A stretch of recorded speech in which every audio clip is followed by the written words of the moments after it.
আজকে আবার কলা গাছের নতুন ভিডিও। এই যে এখানে কলা গাছটা দেখাই আমি, ওই যে আগে দেখি, এই যে কলা গাছটা গতকালকে বৃষ্টিতে এই কলা গাছটা আবার নিয়ে গেছেন, এটারে বাঁধতে হবে আজকে।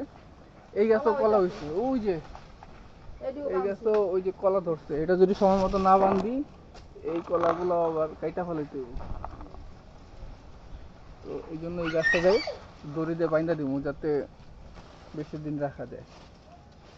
তো এইটাই এটা আজকের ভিডিও, দেখতে থাকেন কেমনে করে আমরা কলা গাছটা মেরামত করি। এই যে যখন বাঁধা হইছে তুই ছাদে যা, এখন আমি করে যেতেছি। এই সেই ছাদ যেখানে বেশি আপনার করে গরমকালে ছাদ ঠান্ডা রাখার থেরাপি দিছিলাম।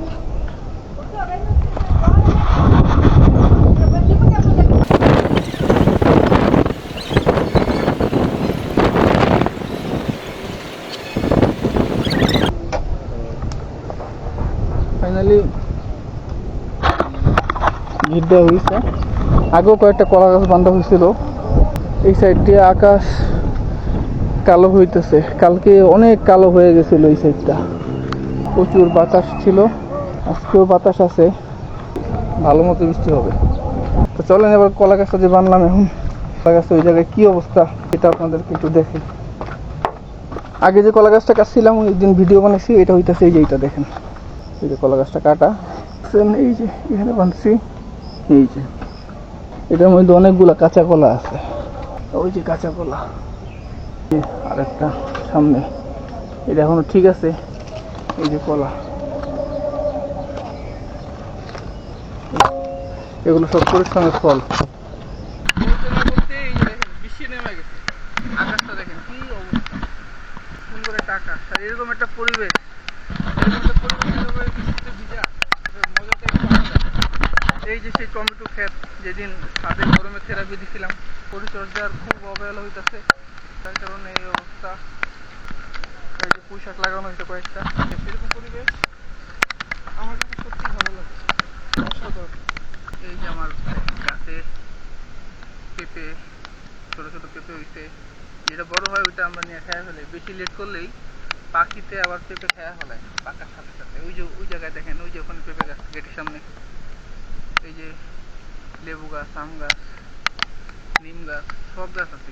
মেঘগুলা, ওই যে দূরের মেঘগুলা, লাখ টাকা দিয়ে এই সমস্ত দৃশ্য দেখা যায় না ভাই শহরের ভিতরে। ওই যে দেখেন এক কাকা, ওই যে রাস্তা কাটছে, আমাদের এখানে রাস্তা বড় হবে, তো দেখেন কাকা কত কষ্ট করে হেঁটে যেতেছে বৃষ্টির ভিতরে। এই রাস্তাটা যখন কমপ্লিট হয়ে যাবে তখন আমাদের সবার জন্য খুব উপকার হবে। জানি না আমার কথাগুলো বোঝা যাইতেছে কিনা, মাইক্রোফোন ব্যবহার করি নাই, ক্যামেরা থেকে যে সাউন্ড আসার ওইটাই। ওই দেখেন আমার পিছনে মেঘের কি অবস্থা, আর এই যে বাতাস, পরিমাণ বাতাস, আর বেশি বাতাস হইলে আমি নিচে নেমে যেতে হবে, তখন ছাদে থাকা যাবে না। আর ওই যে কাকা ব্রিজে গেছে, ওই যে সামনে দেখা যায় কিনা, বৃষ্টি আরো বাড়ছে, অন্ধকারে আসতেছে। এই যে মেঘগুলা চলতেছে কেমনে, এই সাইডের মেঘগুলা যখন মাথার উপরে আসবে তখন বৃষ্টিটা আরো বেশি হবে, ওই দিকটা সাদা হয়ে যেতেছে, এই মেঘগুলো হইতেছে আর কি বৃষ্টি মূলত। এই যে ওই জায়গায় তো আরো বেশি ঘন, এই মেঘগুলা আস্তে আস্তে করে এদিক থেকে এই দিকে চলে যাবে, ওই সাদা যেদিকে ওইদিকে চলে যাবে। এই যে বৃষ্টি আস্তে আস্তে বাড়তেছে, এবং বৃষ্টিটা খুবই এত বাতাস, এই যে গাছগুলো দেখেন কিভাবে লটকাচ্ছে। আমার কথা বোঝা যাচ্ছে কিনা আমি জানি না। কিছুদিন আগে বৃষ্টিতে একটা ঘটনা ঘটছে, এই নীল কালার টিনের যে চালটা আছে, এই চালে একটা কাকের বাসা ছিল, সম্ভবত ওদের ডিমও ছিল বাসার ভিতরে, তো ঝড়ে ওদের বাসাটা ভেঙে গেছে। তো যেটা আমি বুঝিনি, যখনই এখান থেকে যাইতাম ও করতো কি আমার মাথার উপর দিয়ে যেত, মানে বুঝাইতো যে আমাকে একটু সাহায্য করো। আমি ভাবছিলাম এমন করে কেন, উপর মারতে চাই না, পরে বুঝলাম যে না, যখনই যাইতে নেই তখনই ও কিছু একটা বুঝাইতে চায়। আমি অনেকক্ষণ বোঝার চেষ্টা করলাম, ও আমাকে উইরা দেখাইতেছে, কিন্তু আমি আসলে ঠিক মতো তখন বুঝতে পারিনি।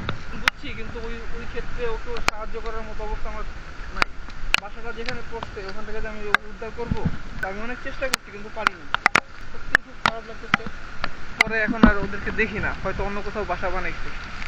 মেঘটা পুরো মাথার উপরে, আর থাকা যাবে না।